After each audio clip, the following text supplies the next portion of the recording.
Alright fellas, welcome back to another episode, and today I got something special for you guys. I'm going to drop some knowledge on you. This episode is going to talk about moon phases and how it affects bass fishing. Some people don't believe it affects bass fishing, but it definitely does. It affects everything from the bait, forage, their spawning, their feeding patterns. It affects so much of a bass's life that it's important for us as bass anglers to understand what's going on, or at least get a general idea of it. So today I'm just going to give you guys a general idea of certain things to look for during moon phases and how to fish the moon phases.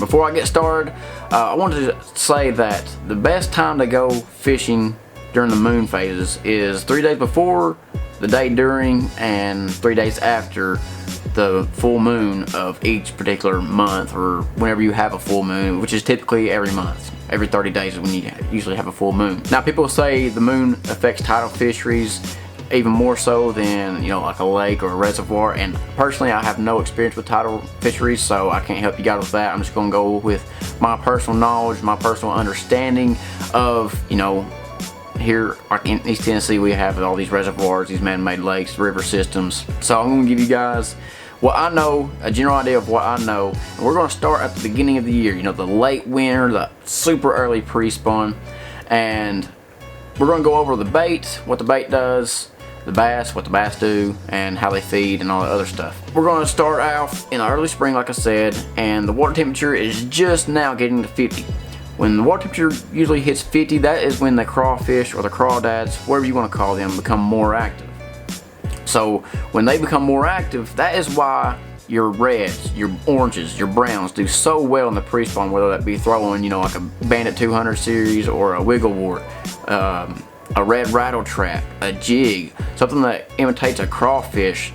That's why that particular pattern or that particular style of bait does so well, is because they become more active, and that is actually when they start mating, is when the water reaches the mid 50s, and it's typically during the first full moon of when that water temperature is in the mid 50s and stable. For me here in East Tennessee, that is typically in the first part of March is when the crawfish spawn, or they molt, or they do their thing. Okay, now fast forward a month into April. Here in East Tennessee, April is typically when the bass spawn. Once again, usually during the first full moon. Now, one thing that people get confused a lot is that they think all the fish, all the bass go on beds at one particular time, and that is not true. I've seen bass spawn, in June. And it all depends on your weather, how stable your water temperature is, and once again, the moon phases. Now, typically, the first full moon, whenever the water temperature is above 62, is like the magic number for me. 60, 62 is when those bass start going on beds for me here in East Tennessee, which is typically in the middle to late March or April. Most of the time when they go on bed, it's during the full moon. And the reason why they go on bed during the full moon for a bass is because when they go on bed on the full moon, they don't have to worry about the bluegill, the salamanders, the crawfish, those nest raiders that can come in during the day and they can see just fine. They do it at night because, one, it's a little bit harder for those fish to, or those predators, I guess is what you can call them, those nest raiders, a little bit harder for them to find that nest, and those females can lay their eggs, and then the males can go out there and protect the nest from predators for the next few days until the eggs hatch, and then they become fry. And typically, I don't know exactly how long, but a male will protect, I believe, those fry for like a week and a half, 2 weeks. Don't quote me on that. It's just a little bit of stuff I read. But I'm going to leave some links in the description for you guys to read if you guys want to read over it yourself and get a little bit better of understanding. Once again, I'm just briefly going over this just so you guys can understand and get a video out there. And you guys, it's really important for us to understand these moon phases, so I suggest you guys get out there and do a lot of your research yourself. Alright, now the bass have pretty much done their thing. They've already done the dirty, and the water's now getting into the low 70s. Now the low 70s is when the shad, your gizzard shad, I don't know about your herring, I don't have any blueback herring, your alewives and your thread fin, that's typically when they start spawning, is when the low 70s comes around. And typically for me, this is in, middle to late May is when the shad spawn, when the water reaches the low 70s. Once again, those shad, they like the low light conditions, so this is when a full moon comes into really big effect. Those low light conditions, that full moon can come in there and shine on the bank. Those shad can do their thing, because when a shad spawn, you'll see all kinds of flickering on some hard surfaces, whether it be a floating dock, a wood dock, a tree in the water. Anything with a hard surface that they can put their eggs and stick their eggs to, typically is how they spawn. And once again, it's during low light conditions, so they'll do it during a full moon, the first hour and a half, 2 hours of daylight, and the last hour and a half, 2 hours of daylight. Whenever that sun is low and there's not much, light penetration on the water, that's when those shad typically spawn more so than during the middle of the day. If you guys want to see some shad spawn lures, click the link up here. I don't know where it's at. I made a video last year about that. It's pretty good, I think.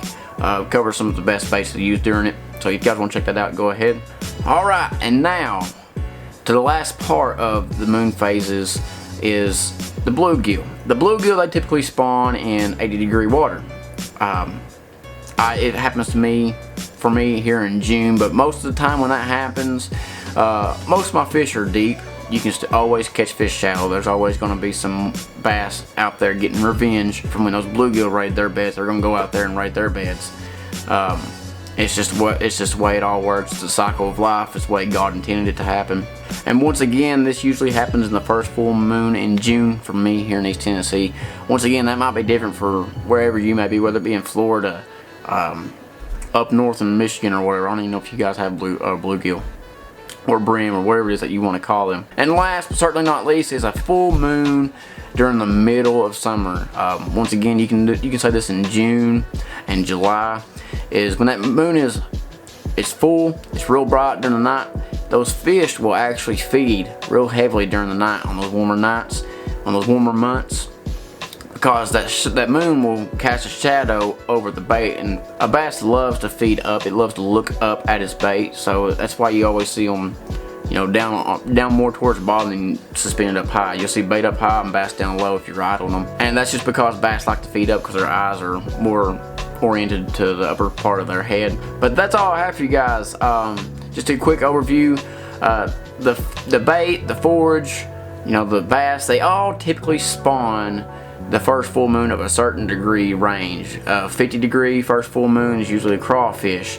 60 degree first full moon is typically bass. Not all bass go at once, not all crawfish go at once, not all shad go at once. It's just a general idea of what you need to look for as a bass fisherman.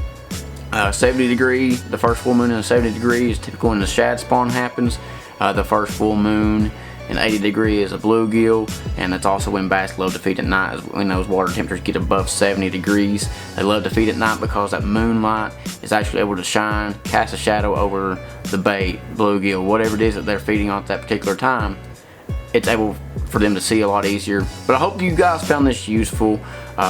Go ahead, if you guys want to read more about it, I'll leave a few links in the description. I think there'll be Bassmaster links.